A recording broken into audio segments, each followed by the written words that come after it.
welcome. You are watching Rappler's special coverage of the 2025 Palarong Pambansa. I am Delfin Dioquino and I am here today with fellow reporter Juno Reyes, and we are live from the Plaza del Norte Hotel here in Paway, Ilocos Norte. Yun, Delfin. Thank you. So, Palarong Pambansa actually just officially opened last Saturday, May 24. And now we're entering the home stretch of the games. So, in the past few days, we've seen a lot of medal rounds and lots of record breakers too. For the benefit of our viewers, here's the medal tally as of 8 p.m. today, May 28. And NCR still leads the medal tally with 62 golds, 34 silvers, and 18 bronzes. So yung National Capital Region is seeking an 18th straight overall championship at this Palarong Pambansa. Behind NCR is Calabarzon with 28 golds, 39 silvers, and 24 bronzes. Sa third place naman ay ang Western Visayas with 21 golds, 23 silvers, and 19 bronzes. So Juno, ilang araw na tayo nandito sa Palarong Pambansa since the start of the competition. Ano yung mga tumatak sa'yo na storylines? We've seen a lot of gold medalists, record breakers. Sino yung mga na tumatak sa'yo na storyline? Well, with Palaro underway over the past few days, I think I can confidently say that two of the athletes who stood out to me most are from weightlifting and athletics. So it's Chris Ivan Domingo and Matthew Diaz. So, si Chris Ivan Domingo, he's already won 3 golds in athletics. So, 12 years old pa lang siya. And first palaro niya to actually. So, nag-compete siya in the 100, 200, and 400 meter dash. So, lahat yon nagka-medal siya. Pero interestingly, hindi athletics yung una niyang pinasukan na sport. Volleyball player siya originally. But here he is now with 3 gold medals in athletics. So actually, when I asked him what he wanted to achieve after he broke the 400 meter dash record, yun yung una niyang laban. He said that he wanted to get the gold medal in the 100 and 200 meter dashes. And nagawa niya naman, na-manifest niya. Yun, ang galing. So Chris's father is actually a construction worker. So when we broke the news on our social media, on Rappler's social media, about his broken record, somebody commented, "Son of a construction worker, builder of new records. Talk about solid foundations." Yun. So let's watch this interview. Ano po, sobrang saya ko po dahil po nakuha ko po yung tatlong gold. And nagpapasalamat po ako kay Lord dahil po na narinig niya po yung dalangin ko na sana manalo po ngayon and sana mapaganda pa yung laro ko. Susunod po. Actually po, volleyball player po nung una po. And nakita lang po ng coach po ng athletics po. And nag-try naman po ako. Kahit hindi pa po ako masyadong nakaka-practice, nalaban po ako. And hindi po ako nagsimula sa screen, nag-long distance po muna ako bago ako. Tapos po nag-ensaya po mag-sprint para po makasali sa malalakas po na lang. Anong position mo sa kalip? Spiker. Yan, okay. And one of the first events that we went to when Palaro kicked off was weightlifting. Kakaibang circumstance to, because this is the first time that weightlifting is being reintroduced to Palaro since the 80s. And it was all thanks to Olympic gold medalist Heidelin Diaz, who consistently lobbied for its inclusion in Palaro for years. So ever since she won a silver medal in Rio in 2016, she's already been consistently fighting for weightlifting to be included in the national games. So this year, weightlifting is a demo sport, which means that while athletes will be given medals, they won't really count towards the overall medal tally. And this year, we had 70 weightlifters across 9 regions this year. And si Matthew, representing Calabarzon, siya talaga yung pinaka nag-stand out because not only did he clinch a gold medal, he also has a very familiar surname. So if it isn't already obvious, he's Heidelin Diaz's nephew. Yun. So Matthew is just 14 years old and he grew up around weightlifting. So it is really only natural that he'd go on to take up the sport. And according to his coach, Zaldi Malyari, he would usually train under his aunt Heidelin. And sinabi pa nga ni Coach Zaldi na Matthew always seems to know his way around the bars. So basically, yung coach, he mostly just comes in to help Matthew build his mental toughness. And down the line, Matthew wants to follow in his aunt's footsteps by competing in the Olympics as well. Sabi nga niya na just getting to the games would already be enough. Kahit daw walang medal, masaya na siya. Let's check out this interview. Una, ilan taon ka na at kailan ka nag-start mag-weightlifting? 14 po. Weightlifting po, di ko na po matandaan. Gawa po, nag-stop rin po ako. Opo. Pero naalala mo pa ba kung bakit ka nag-start? Ano yung nag-inspire sa'yo? Na ano po, halos po lahat po kasi ng pamilya ko po nag-weightlifting, kaya nag-weightlifting na rin po ako. So, ayun, ikaw yung naka-capture ng pinakaunang gold dito sa Palarong Pambansa. So, ano yung feeling mo? Masaya po. So, kumusta naman yung training mo leading up to this moment? Sobrang okay po. Dahil may nagpupush po sa akin para magkaroon po ako ng lakas. Ano pa yung gusto mong ma-achieve in the future? Since ngayon may gold ka na sa palaro, ano pa yung mga goal mo? Olympic po. Olympic Games. Sana po kahit hindi na po medal, basta laro lang po sa Olympic. Yun. So, now that we've heard a lot about Chris Ivan Domingo and Matthew Diaz, how about you, Delfin? Sino yung mga nag-stand out para sa'yo? Yung mga tumatak para sa akin, syempre yung inaabangan lagi sa palaro yung first gold medalist. So, ang naging first gold medalist ng Palaro 2025 ay si Krisha May Taharos ng Eastern Visayas. Nanalo siya ng gold sa 3,000 meter run. And itong Palarong Pambansa na to, redemption para kay Krisha May dahil nung last year, nag-fall short siya sa gold medal while running barefoot. This year naman, nagsuot na siya ng sapatos and then sobrang laki ng naging improvement niya sa time niya and then she won the gold medal. Tapos nung nanalo siya, sobrang emotional niya. Medyo mixed emotions. Medyo may regret siya dahil kinapos siya sa record, sa Palarong Pambansa record. But at the same time, may relief dahil yun nga, na-accomplish niya yung goal niya, which was to win the gold medal. So, we interviewed her nung first day ng competitions. Let's watch this. Saan mo bang manalo to? Kasi basically from start to finish. Ikaw na. Kasi Sige lang po. Sige lang. Medyo atras po tayo para makahinga siya, parang kulong, walang hangin. Sige po, sige po. Atras po. pinansyong ko po yung coach ko. Ha? Pati yung pamilya ko. Bakit ka naliyak, anak? Nakuha ko po yung gold. Hindi po nasayang yung training. First year ka pala?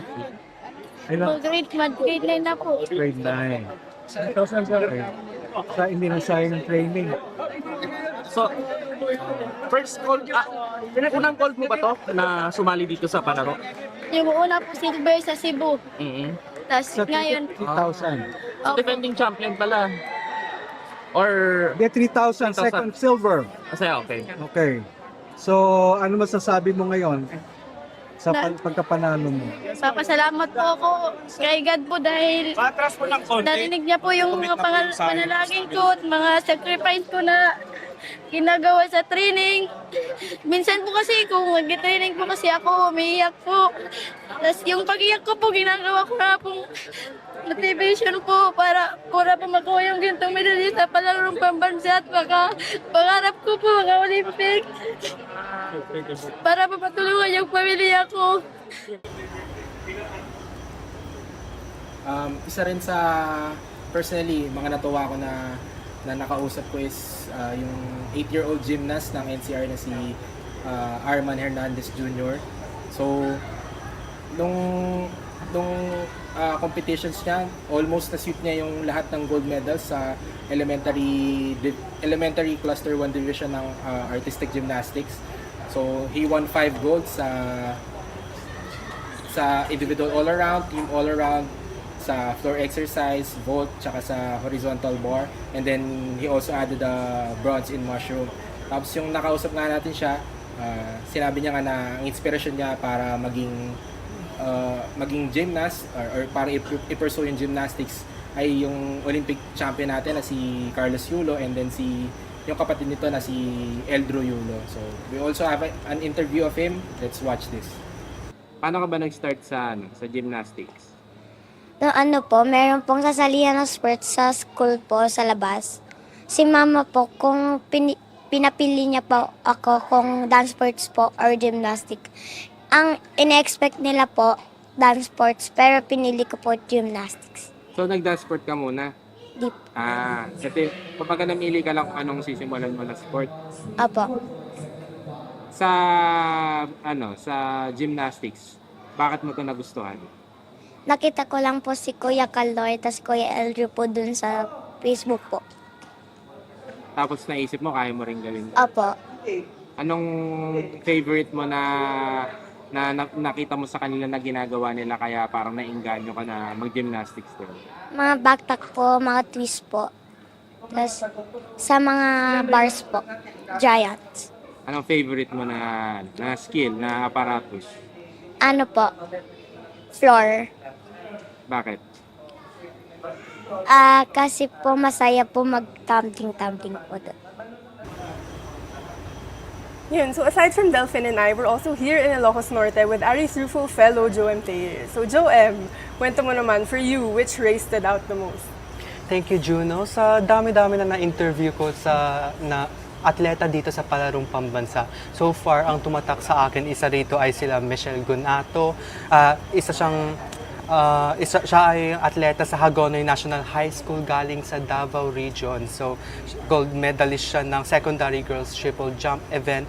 At ayon sa kanya, pangatlong beses na raw niya sumali sa Palarong Pambansa. At ito raw ay ang first time niya na makakuha ng gold medal.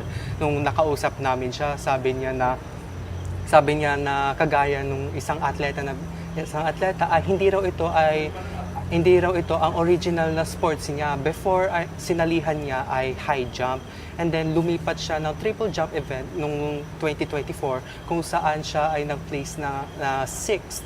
And then ngayon na sumali ulit siya ng palaro ay ngayon na siya nagkaroon ng gold medal sa triple jump event ng Palaro. Sunod naman dito ay si Ana Bianca Espinilla from Masbate Sports Academy sa Bicol Region. So isa siyang 3-time gold medalist ng Bicol Region sa javelin throw event. And sabi naman sa kanya is ang naging inspiration niya ay ang ate niya na dati ring atleta ng Palarong Pambansa. So let's watch this interview.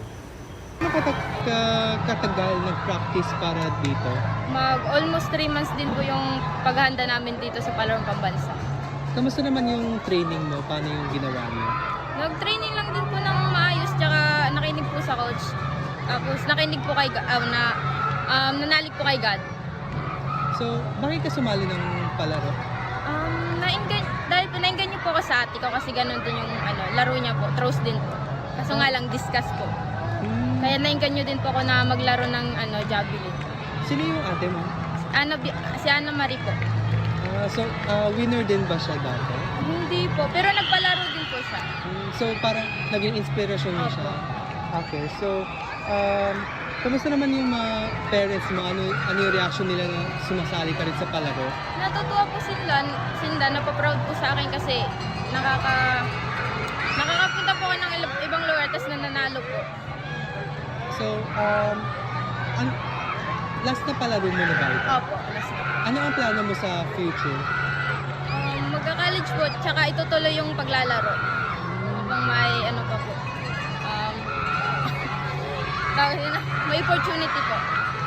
So, ano naman ang plano mo sa makukuha mo mga incentive para dito? Siguro po, iipunin, po sa college. Baka sakali po may pangailangan po sa college. Ano naman ang mga pangarap mo sa buhay? Makapagtapos mo ng pag-aaral, tapos sana po maging professional athlete po. Maging national athlete. National. So, meron ka bang ibang competition na gusto mo pang salihan? Hopefully, sa international po. Sana po makasali po ako sa mga international competition po. Hindi lang po dito sa local, kundi sa international. Para may represent ko pong ating bansa. Isa pa sa mga atleta na pumukaw ng atensyon natin ngayong 2025 Palarong Pambansa ay ang NCR swimmer na si Titus Rafael Sia. So far, ngayong May 28, nakauwi o nakupo na ni Titus Sia ang 4 na gintong medalya at na-break niya na rin ang 2 palaro record. So na-interview ko siya kanina ni Juno and we have a video of it. Let's watch this. First off, how are you feeling about your performance earlier? I'm very proud of it. Sana lang I could have dropped it to below 58 so I could have gotten the record. So it seems like you kind of put a lot of pressure on yourself. So how do you hype yourself up, or like what do you do to kind of build your confidence when you're stepping on the diving board already and you're about to go in the pool to compete for a record or a medal? I visualize what I'll do in my swim, and I hope that whenever I visualize, I can do it in the actual swim. When I visualize during the one free, something went wrong. Yung tumble turn ko, something went wrong there. So how does it feel to be representing Xavier and NCR here in Palaro? Like, what was your reaction when you first found out that you were gonna go here to Ilocos? Yeah, I found out I was going to Ilocos. I'm not surprised because my times are pretty low and it can meet the qualifying times for the Palarong Pambansa. What are the thoughts that usually go through your head when you're swimming in the competition? Like when you're about to get in the pool already? When I'm about to dive in the pool, I just say, I can win this one. I can win the age group. I can win the heat. I think as early as now, you're shaping up to be a really, really good swimmer. You're a prodigy. So what's your training like? Is your coach hard on you? Sometimes. Sometimes he makes me do questionable workouts. Like what? Like, I won't tell because coach is gonna screw me again. Coach, I listen. And he forces me to go twice a day. At least it's 2 days, not all 7 days a week. I'm happy about that. But I'm not happy about the twice a day. I'm too tired. How are you balancing it with your studies? With my studies, before Palaro. I'm currently towards the end of my summer break. So, but last year, I had to balance it out. So, I had to focus more on my swimming kasi the Palarong Pambansa was about to approach and I paid less attention to my studies, but not entirely, but more on my swimming. Are there any other leagues or competitions that you'd like to compete in the future? Olympics, the 2028 LA Olympics. Good luck. How about anything in college or in high school?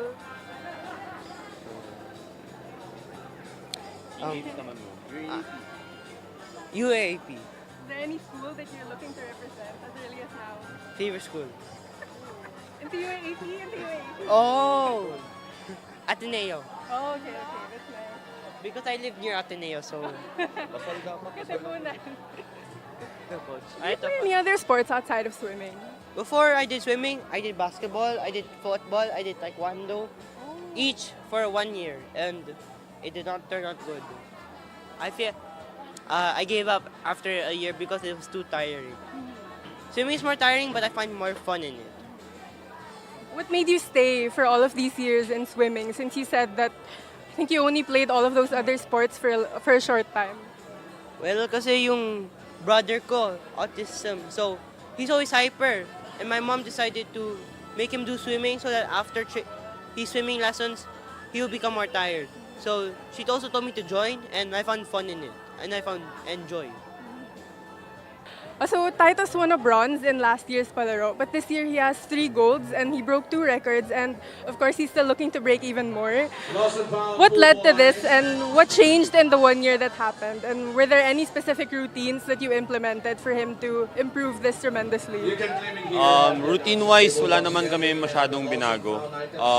I think yung focus lang niya coming off the Palaro last year, he was more focused after it. So talagang he really worked hard to get where he is right now. What can you say about his performance, and how do you think he'll improve in the following years to come? Performance-wise, of course, very proud. We both worked hard for this. Marami kaming sacrifices na ginawa. Marami siyang sinacrifice na time, effort. So moving forward, if he keeps the focus in, kung mag-maintain siya ng focus niya, he continues to do what is asked of him, I think malayo pa yung mararating. And then Coach, sorry if I may ask, how long have you been coaching Titus? Coaching Titus, I think 1 year.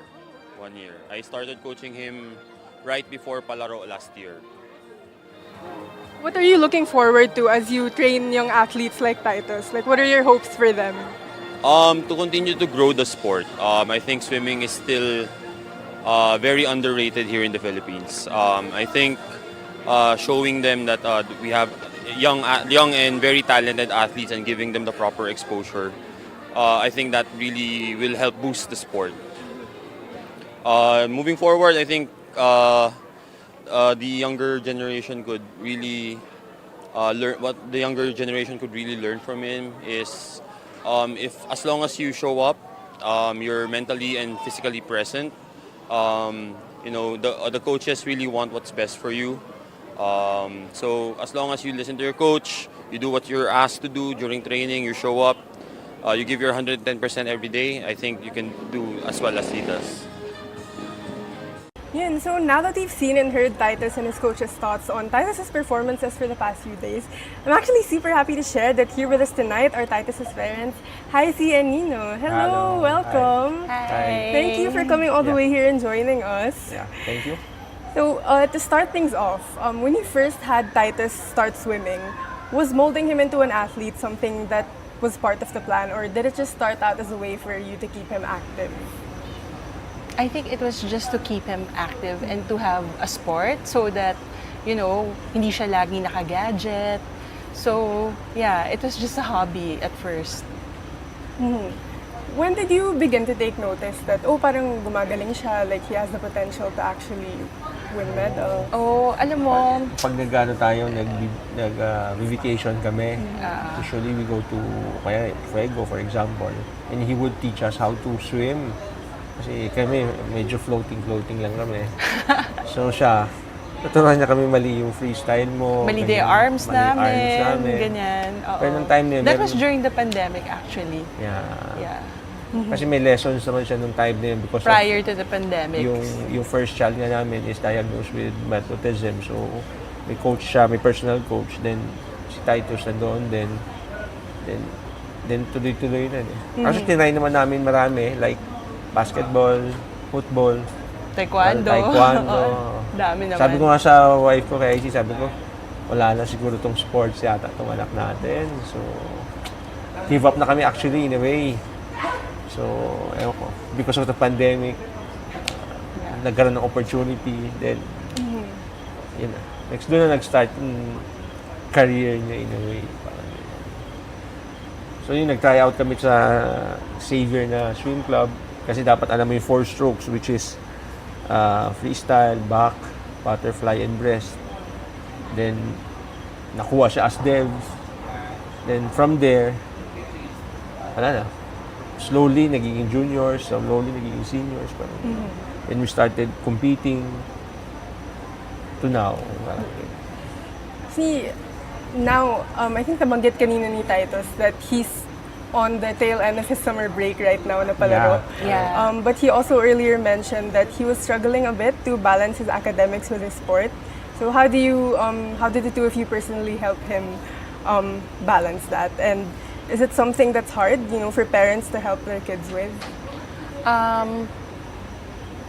Yes, but Palaro was really important for Titus. So Palaro is a DepEd event. So you have to submit the transcripts, even the first grade, second grade transcripts. So parang it was a motivation and a warning at the same time. I told him, Titus, pag may bagsak, tanggal ka sa Palaro. Yeah. So, and he really wants to be in Palaro. I mean, the time he can.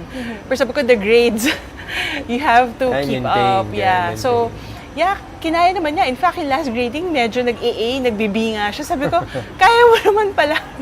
Because he really wanted desperately to be in Palaro.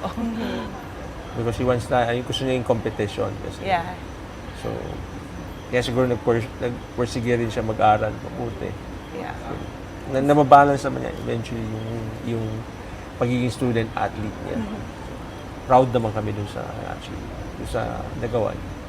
Is there anything else that you envision for Titus to achieve in the future? Wow. hopefully, sana yung swimming career niya would be, sabi niya kasi gusto niya maging Olympian eh. So, hope kami, what if, Oh, yeah. di ba? Hopefully, maging future Olympian sana siya. Ma-achieve niya yung kanyang dreams. Parang ganyan. Mm. Yes. I think step by step, we have the national competitions, and then next time, hopefully he gets into CH. Yun. One step at a time, I guess. Yeah. I like it that he has goals, and he's slowly achieving them. So yeah, I'm happy about it, and I gusto ko rin na, alam mo yun, siya Hopefully, mismo wag siya may ma-burn goal out. siya, and yun nga, hindi siya ma-burnout. Yun lang naman ang problem ng mga athletes, I guess, yung burnout nila. Hopefully, masustain niya hanggang sa paglaki niya. And syempre, kung saan siya happy, support lang naman kami. Yes, I think as we saw in the interview, ang dami niyang mention na gusto niya daw mag-UAAP, Yeah. and he wants to represent his high school also, Correct. senior Yeah, school. yeah. As early as now, it's nice to see na ang dami niya nang na-envision for himself. Yes. Correct. Yeah. Saka ano naman siya, talagang gusto niya, he loves winning eh, parang ganyan. Talagang, hopefully, sana ma-achieve niya yung kanyang dreams. Kumbaga, kami naman is supporting lang naman kami para sa kanya. Yeah. Well, first of all, I'd like to thank you guys for your time, for being here, for taking all of the time out of your day. Wow. I bet it's been a very busy past few days for you, being with Titus and supporting him. So thank you, Heisey and Nino, for being here. Thank you. Thank you for having us. Thank you. So let's again look at the medal tally update as of 8 p.m. NCR leads with 62 golds, 34 silvers, and 18 bronzes, followed by Calabarzon with 28 golds, 39 silvers, and 24 bronzes. In the third place, we have Western Visayas with 21 golds, 23 silvers, and 19 bronze medals. We're also here tonight with sports official, Mr. Patrick Pato Gregorio. And sir, you're here to talk about the significance of events like the 2025 Palarong Pambansa. Sir, can you talk about yung importance na may ganitong events for our young athletes, yung kung paano na-discover yung mga atleta natin at a young age? Thank you for inviting me, and I'm so happy to talk about this. Palarong Pambansa, 65 years na yan. And can you imagine 65 years of grassroots development? Something that every year the young kids look forward to. Every year the parents look forward to. The LGUs look forward to hosting. But for me, there is a major shift. For me, there's a major para bang dream. And what is that? Before, even during my time, pag nakapaglaro ka sa Palarong Pambansa, happy ka na. Makuha ka ng college team sa sport na gusto mo, happy ka na. But Palarong Pambansa now, in 2024, 2025, hopefully in 2026, it's Palarong Pambansa na gusto ko umabot sa Olympics. Yes, sir. For me, yun yung talagang development na nagawa ng gold medal ni Hidelin, gold medal ni Carlos Yulo. Yung mga bata ngayon, when you talk to them, they will tell you, I am in Palarong Pambansa because I want to be in the Olympics and I want to win a gold in the Olympics. Sir, nabanggit nyo nga si Carlos Yulo, no? Nag-start rin siya sa Palarong Pambansa. And then, going up, naging national team, naging international level, nag-train siya sa Japan, and then he won the two gold medals in the Olympics. Can you talk about, sir, yung gaano kalaking inspirasyon yung mga ganitong atleta na nanggagaling rin sa grassroots natin? Yes, di ba? If you realize how did he start? Nandun lang sa playground sa Manila, yes, dinadala ng lolo, pasilip-silip, and then he realizes, oh, magaling to. Then somebody from the Gymnastics Association of the Philippines, nakita siya, turuan natin to at age 8, 9, 10, 11, 12. I was even there in Japan when I was watching him train for all these tournaments. I saw him para bang suffer, cry when he was eliminated in Tokyo.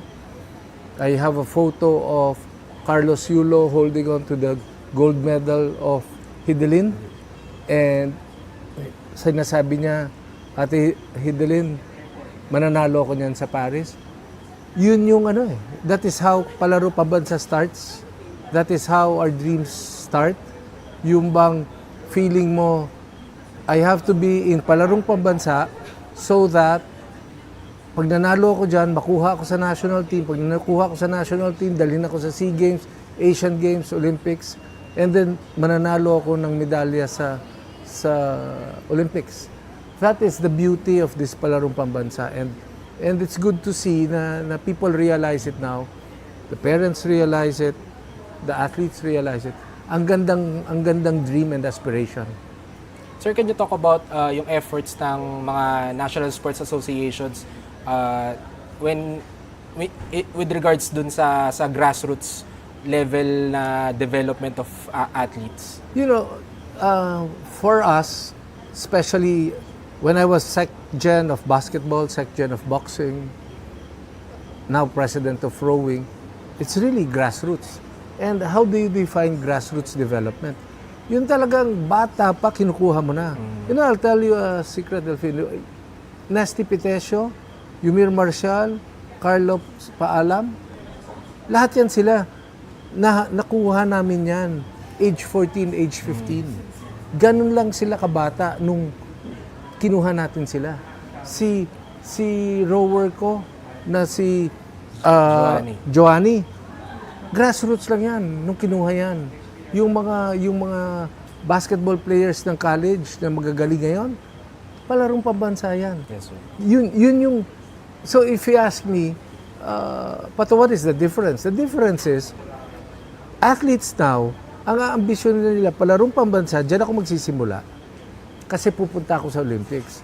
Before, Palarong Pambansa, nanalo ako, happy na ako.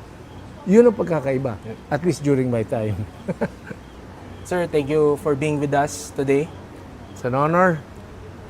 Join us again as we continue to cover the 2025 Palarong Pambansa here in Ilocos Norte.